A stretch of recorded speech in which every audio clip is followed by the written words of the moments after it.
Saudi वली-ए-अहद Mohammad बिन सलमान ने नरेंद्र मोदी के साथ मिलकर एक नई राहदारी बनाने का ऐलान किया, जिससे वो इंडिया को मशरिक़ वुस्ता और यूरोप तक की राहदारियों से लेते हुए यूरोप की मंडी तक लेकर जाना चाहते थे।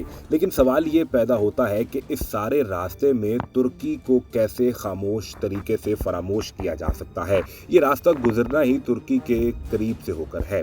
इस मंसूबे में इसराइली शिरकत की वजह से अमरीकी मंसूबे के तौर पर इसे देखा जा रहा है। चंद दिन पहले होने वाले G20 सरबराही इजलास में Bharat, America, Germany, France, Italy, यूरोपीय यूनियन, यूएई और सऊदी अरब के माबैन India Middle East Europe corridor तामीर करने के एक मुआहदे पर MOU पर दस्तखत किया गया।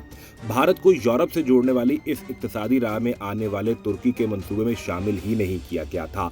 अब आपने ये याद रखना है कि तुर्की को इस मंसूबे से निकालने की कोशिश क्यों की जा रही है। इसका जवाब भी आपको देते हैं और समझाते हैं कि कैसे तुर्की इसमें बड़ा किरदार अदा करते हुए CPEC को बचा सकता है। मुआहदे के 2 दिन बाद तुर्क सदर रजब तैयब उर्दवान का एक बयान सामने आया, जिसमें उन्होंने कहा कि ये जो राहदारी बनाना चाहते हैं, जिससे इंडिया को यूरोप से जोड़ना चाहते हैं, कोई आम शख्स भी अगर मैप देखे तो तुर्की के बगैर ये राहदारी मुमकिन ही नहीं है। नेटो के रुकन मुल्क तुर्की का कुछ हिस्सा एशिया और कुछ यूरोप में आता है, जिसकी वजह से ये एक ऐसी कड़ी है जो मगरिब को मशरिक से मिलाती है। लेकिन इस इक्तिसादी राहदारी में तुर्की को शामिल नहीं किया जा रहा। India middle east Europe corridor मंसूबे में अमरीकी किरदार के हवाले से भी सवालात सामने आए, जबकि ये सवाल भी उठाया जा रहा था कि दरअसल ये मंसूबा चीनी रोड एंड बेल्ट इनिशिएटिव का मुकाबला करने के लिए लाया गया है। अब आप जरा ये समझिए कि तुर्की का एक जजीरा, जिसे साइरस जजीरा भी कहा जाता है, इसी से इस राहदारी को होकर गुजरना है।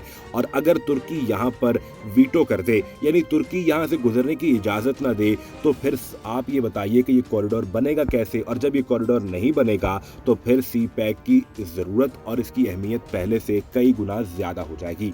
अब तुर्की ऐसा क्यों करेगा? याद रहे कि हालिया चंद बरसों में तुर्की और पाकिस्तान के ताल्लुकात अपनी तारीख के मजबूत तरीन सतह पर पहुंच चुके हैं। न सिर्फ ये, बल्कि तुर्की और चीन के ताल्लुकात भी आपस में बहुत मजबूत हैं और दोनों ममालिक के आपस में तिजारत, ट्रेड और दोनों ममालिक के आपस में दिफाई तिजारत भी बहुत ज़्यादा है। लिहाजा तुर्की अगर पाकिस्तान की ना भी सुने तो चीन की सुनकर इस मंसूबे को रोक सकता है, और इस मंसूबे को मुकम्मल ना होने दे तो यूं CPEC की अहमियत एक बार फिर कई गुना ज़्यादा हो जाएगी।